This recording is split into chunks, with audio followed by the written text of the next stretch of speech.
Pour qu'une firme ou qu'une entreprise fonctionne normalement, il faut que les travailleurs soient en bonne santé. En dehors de la santé, il faut qu'ils soient sécurisés. Ça dépend d'un secteur d'activité à un autre. Vous voyez, pour qu'un travailleur accède au travail, on commence d'abord par savoir son état de santé. Parce que ce qui nous intéresse, nous, c'est la santé et la sécurité au travail. Vous pouvez être malade ou souffrant avant d'accéder au travail. C'est pourquoi on exige les examens des aptitudes physiques. Donc, on doit savoir votre état de santé si elle permet à occuper tel poste ou tel poste. Ça, c'est de 1.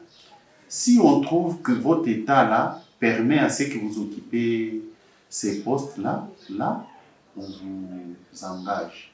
Pendant que vous êtes en train de travailler, il y a ce qu'on appelle les examens médicaux périodiques. C'est pour vérifier périodiquement votre état de santé. Ces examens-là sont spécifiques, en fait, selon la tâche que chacun occupe. Les gens, pour le moment, semblent négliger ça. Or, c'est très important. En dehors de ça, il y a pour la personne qui part en congé.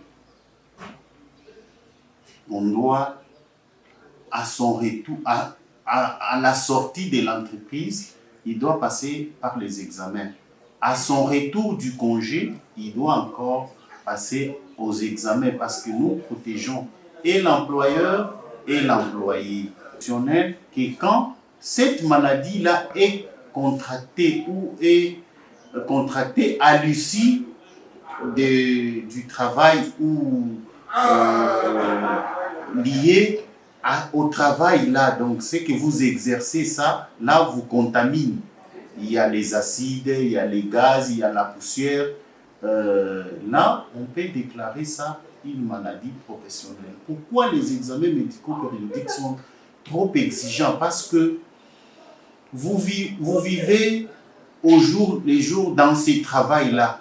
Ce qui fait que vous pouvez contracter une maladie qui progresse au fur et à mesure. Mais pendant que vous passez aux examens, les médecins conseillers, parce qu'on exige à toute firme de soit créer un centre médical autonome, soit s'affilier ou s'abonner officiellement à un centre médical. C'est supposé que le médecin avec qui il signe ces conventions médicales-là est conseiller sanitaire de l'entreprise. Il doit venir aussi à tout moment dans la société, voir si jamais les conditions dans lesquelles les travailleurs font là ne peuvent pas les amener à contracter une maladie. Dire qu'ils respectent ou ne respectent pas, c'est un peu aller vite, parce que nous sommes sur terrain, nous voulons prouver que ces gens-là respectent cette formalité-là. S'ils ne les respectent pas, ils s'exposent à la loi, parce que vous pouvez engager quelqu'un en état qui ne lui permet pas d'exercer telle tâche, mais vous les mettez à cette tâche-là, vous l'affaiblissez davantage. Et si il est atteint par une maladie, c'est vous, la société, là, qui allez prendre cette charge. Ça va vous coûter. C'est pourquoi il est prudent de savoir l'état du travail avant d'entrer en fonction.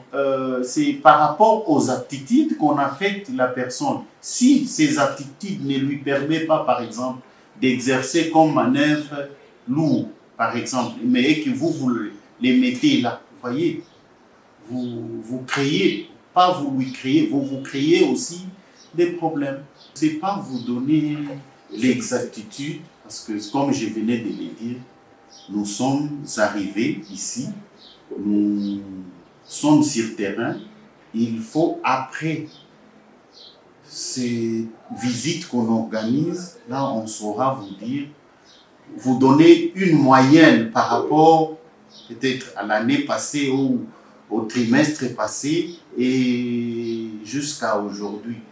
Jusque-là, s'il faut qu'on compare ou qu'on vous donne l'équilibre par rapport au pourcentage, augmenter ou baisser, ça sera un peu précipité. Voilà. Tout celui qui ne respecte pas la loi est soumis à des sanctions sévères.